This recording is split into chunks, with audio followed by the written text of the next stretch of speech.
ನಿನ್ನ ಮಾತನ್ನು ಕೇಳಿದಾಗ ಕೆಲವು ಹೇಗೆ ಉಂಟು ಮಗನೇ, ಅಸಾಧ್ಯವಾದ ಯಾವುದು ಈ ಪ್ರಪಂಚದಲ್ಲಿ ಸಾಧನೆ ಮೂಲಕವಾಗಿ ಅದನ್ನು ಮಾಡಿ ಪೂರೈಸಲಿಕ್ಕೆ ಸಾಧ್ಯವೇ. ತೋರಿಸಿ ನಾನು ಕೊಡ್ತೇನೆ. ಸಾಗರವನ್ನು ಈಜಿ ದಡವನ್ನು ಸೇರಬಹುದಂತೆ ಮಗನೇ. ಸರ್ಪದ ಜಡೆಯ ಮೇಲೆ ಕಟ್ಟಿಸಬಹುದು.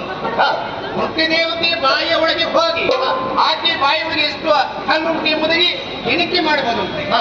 ದಗದಗನೆ ಉರಿಯುತ್ತಿರುವಂತಹ ಅಗ್ನಿಯ ಒಳಗೆ ಹೊರಗೆ ಬರಬಹುದಂತೆ. ಹಾಗೆ ಚಕ್ರವ್ಯೂಹ ಎಂಬುದಾಗಿ ಯೋಚನೆ ಮಾಡಿದ್ದೆ ಮಗನೇ. ಇದು ನಿನ್ನಿಂದ ಸಾಧ್ಯವಿಲ್ಲ ಮಗನೇ. ನೀನು ಹೇಗೆ ಹೋಗ್ತೀ?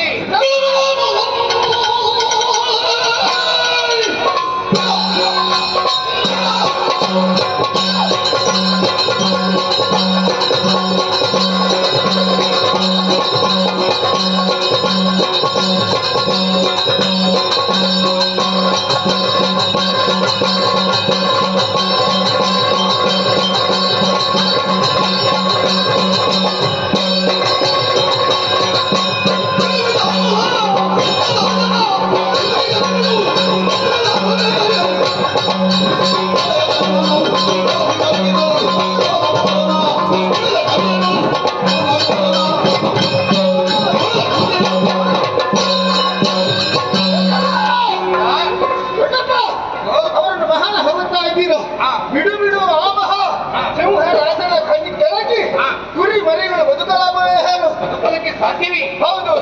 ಆನೆ ಗಾತ್ರದಲ್ಲಿ ದೊಡ್ಡದು. ಸಿಂಹವನ್ನು ಸೋಲಿಸುವುದಕ್ಕೆ ಆನೆಗೆ ಆಗುವುದಿಲ್ಲ. ನಾನು ಸಿಂಹದ ಮರಿ ಕೊಡು. ನಾನು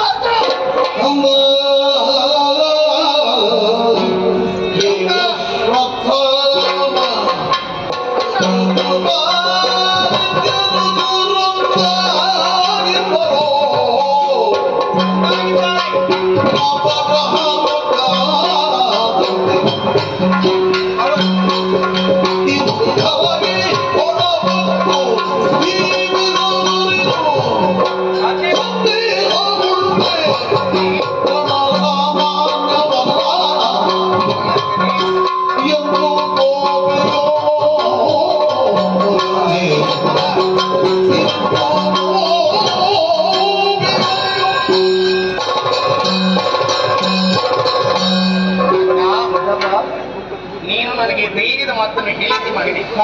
ನಂಬತಕ್ಕಂತ ಮಾತಂತ ಆಗ್ಲಿಲ್ಲ ಕಂದ. ಚಕ್ರವ್ಯೂಹ ಎಂದರೆ ಏನೆಂಬುದಾಗಿ ಯೋಚನೆ ಮಾಡಿದ್ದಿ. ಅಲ್ಲಿ ಇವರು ಯಾರಿಲ್ಲ. ಕರ್ಣ ಇದ್ದಾನೆ, ಅಶ್ವತ್ಥಾಮಾಚಾರಿ ಇದ್ದಾನೆ, ದ್ರೋಣಾಚಾರಿ ಇದ್ದಾನೆ, ಕೌರವ ಇದ್ದಾನೆ, ದುಶ್ಯಾಸನ ಇದ್ದಾನೆ. ಈಗ ನೀನು ಹೋಗ್ತೀರಂತ ಹೇಳಿದ್ಯಲ್ಲ, ನಿನಗಿಂತ ಮೊದಲು ಹೋದವರ ಪರಿಸ್ಥಿತಿ ಏನಾಗಿದೆ ಅಂತ ನಿನ್ಗೆ ಗೊತ್ತುಂಟ? ನಿನ್ನ ದೊಡ್ಡ ಪ್ರಾಂತ ಶತಗಜತ್ರಾಣಿ ಅಂತ ಬಿರುದನ್ನು ಪಡೆಯುತ್ತ ಭೀಮಸೇನ ಹೋಗಿದ್ದಾನೆ. ಚಿಕ್ಕಮ್ಮಂತಿನಂತ ನಕಲು ಸಹದೇವರು ಹೋಗಿದ್ದಾರೆ. ಅವರಿಂದ ಗೆಲುವನ್ನು ಸಾಧಿಸಲಿಕ್ಕೆ ಸಾಧ್ಯವಿಲ್ಲ ಮಗನೇ. ನವಗ್ರಹಗಳಂತೆ ಅವರು ಕಾಣುತ್ತಾ ಇದ್ದಾರೆ. ಒಬ್ಬ ವ್ಯಕ್ತಿಯ ಜಾತಕದಲ್ಲಿ ನವಗ್ರಹಗಳು ಒಮ್ಮೆಲೆ ಪ್ರವೇಶ ಆದರೆ ಅವನ ಸ್ಥಿತಿ ಅಲ್ಲೋಲ ಕಲ್ಲೋಲ ಆಗ್ತದೆ ಮಗನೇ. ಅದೊಂದು ಚಕ್ರವ್ಯೂಹ ಎಂಬುದು ವಿಷಪುರಿತ ಹಾವಿನ ಹುಚ್ಚ ಇದ್ದ ಹಾಗೆ. ಅಲ್ಲಿರುವರೆಲ್ಲರೂ ಹಾವಿನ ಹಾಗೆ. ಆ ಹಾವುಗಳು ಒಮ್ಮೆಲೆ ಬಂದು ನಿನ್ನ ಮೇಲೆ ದಾಳಿ ಮಾಡಿದರೆ ನಿನ್ನಿಂದ ಗೆಲುವನ್ನು ಸಾಧಿಸ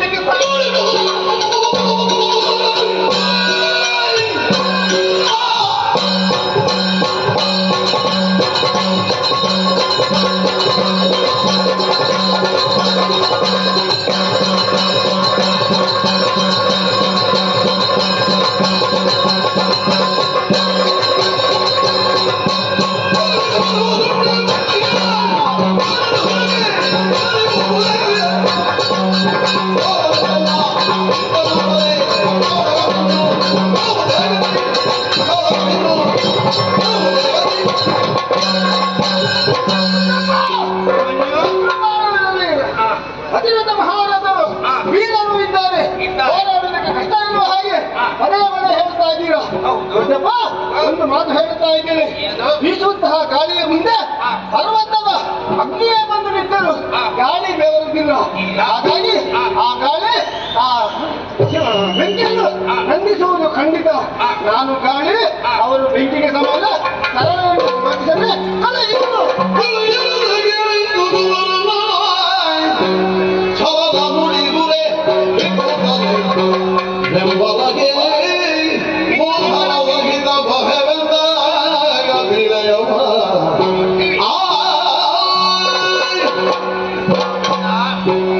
ಅಭಿಮನ್ಯು, ನಿನ್ನ ವೀರ ತನ್ನ ಮಾತನ್ನು ಕೇಳಿದಾಗ ಮನಸ್ಸಿಗೆ ಅತ್ಯಂತ ಸಂತೋಷವೇ. ನಾನು ಹೋಗ್ತೇನೆ ದೊಡ್ಡಪ್ಪ, ಕಳುಹಿಸಿಕೊಡಿ ಮುಂದೆ ಹೇಳ್ತಾ ಇದ್ದೀರ ನೀನು. ನಿನ್ನ ಉತ್ಸಾಹದ ಚಿಲುಮೆ ಬಸಬಾರದ ಮಗನೇ, ಅದು ಹಾಗೇ ಇರ್ಬೇಕು. ನೀನು ಪ್ರಾರ್ಥನ ಮಗ ಏನೇ ಆಗಲಿ ಅಂತೂ ಜಯನು ನೀನು ಗಳಿಸ್ತೀವಂತ ನಂಬಿಕೆ ನನಗೆ ಉಂಟಾಯ್ತು. ಖಂಡಿತ ನಿನ್ನ ಉತ್ಸಾಹ ಭಂಗ ಆಗಬಾರ್ದು, ನೀನು ಒಬ್ಬನೇ ಹೋಗ್ಬಾರ್ದು. ನಿನ್ನ ಬೆಂಬಲಕ್ಕೆ ನಾವು ಕೂಡ ಬರ್ತೇವೆ ನಿನ್ನ ಜೊತೆಯಲ್ಲಿ. ಇದು ಹೊಂಬಟ್ಟಲ್ಲಿ ರಣವಿಯನ್ನು ಕೊಟ್ಟಿದ್ದೇನೆ. ಶ್ರೀಕೃಷ್ಣ ಪರಮಾತ್ಮ ನಿನ್ನ ರಕ್ಷಣೆ ಮಾಡಲಿ ಕಂದ. ನಿನ್ನ ಅಪ್ಪಣೆಗಳು ಹಾಗಾಯಿತು, ಈಗಾಗಲೂ ಇಂಥ ಕ್ಷೇತ್ರಕ್ಕೆ ಹೋಗುವುದೇ ಎಂದು ಯೋಚನೆ ಮಾಡುವಾಗ ನಾವು ಯಾರು? ವೀರ ಕ್ಷತ್ರಿಯರ ಮಕ್ಕಳಾಗಿದ್ದೇವೆ. ವೀರ ಕ್ಷತ್ರಿಯರ ಮಕ್ಕಳು ಆಗಬೇಕಾದಂತಹ ಕೆಲಸವನ್ನು ಮಾಡಿಯೇ ಮುಂದೆ ಹೋಗಬೇಕು. ಜಯಗಲನೆ ನಮ್ಮ ಪಾಲಿಗೆ ಉಳಿಯುತ್ತದೆ. ಬಾಕಿ ಆದ್ದೇನು? ನನ್ನ ಅಮ್ಮ ಇದ್ದಾರಲ್ಲ,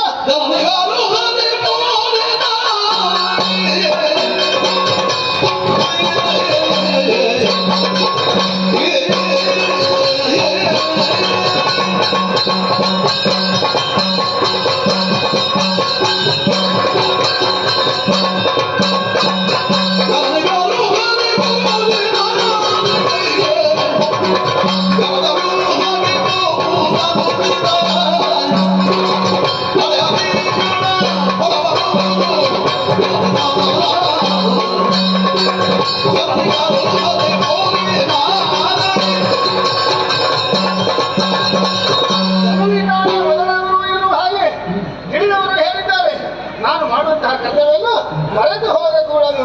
ಹಾಗಾಗಿ ಅಮ್ಮನ ಆಲಯಕ್ಕೆ ಕಡೆಗೆ ಅಮ್ಮನಿಗೆ ವಿಚಾರವನ್ನು ತಿಳಿಸಿ ಅಮ್ಮನ ಮನಸ್ಸನ್ನು ಸಂತೋಷಪಡಿಸಿ ಅವರಿಂದ ಆಶೀರ್ವಾದವನ್ನು ಪಡೆದು ಗುರುದಾರನಿಗೆ ಹೋಗಬೇಕು. ಜಯ ನನಗೆ ನನ್ನದು. ಇಲ್ಲದಿದ್ರೆ ಅವರು ದಿನಲು ಮರುಗುತ್ತಾ ಇರುವುದು ಖಂಡಿತ. ಹಾಗಾಗಿ ಅಮ್ಮನ ಆಲಯದ ಕಡೆಗೆ ಹೋಗ್ತದೆ.